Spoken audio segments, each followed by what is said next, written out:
too much intellect can be just as dangerous as too much emotion. You don't want to be a drama queen, that leads to disaster.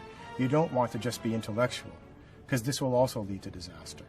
Emotion and intellect are just responses, reactions of the brain to your outside world.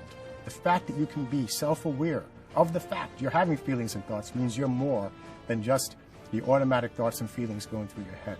So too much intellect can also be dangerous, just like too much emotion. Use them wisely.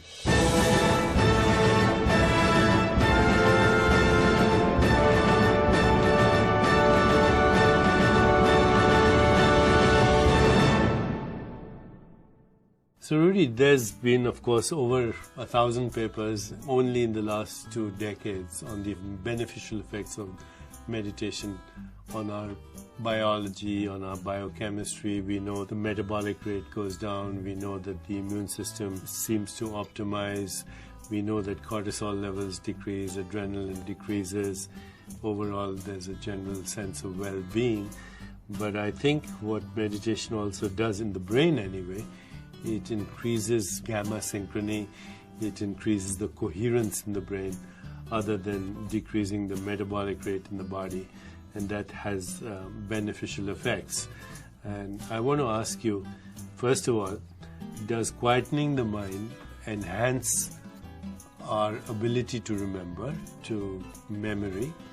And does sleep do that as well? Because recently I've heard a lot about how you need to get out of the default mode in order to repair your body, so you have to reboot the brain.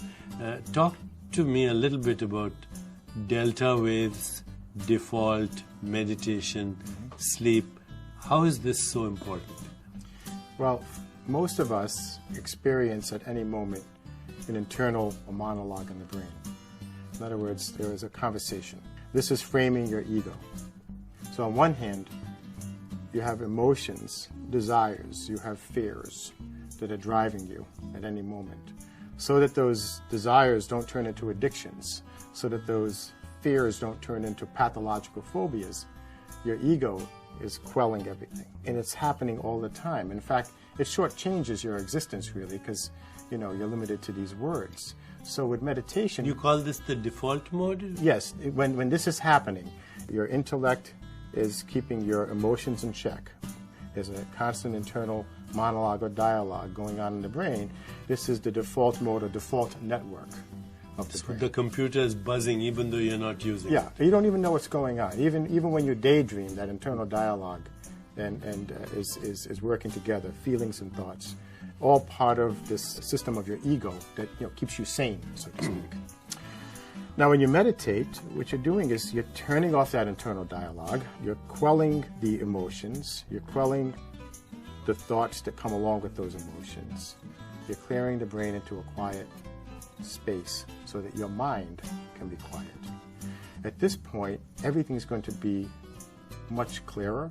It's going to be opening channels of intuition in your brain, which many would argue is the next big part of the brain that's evolving, beyond the original instinctive brain, the emotional brain, the intellectual brain, now the intuitive brain.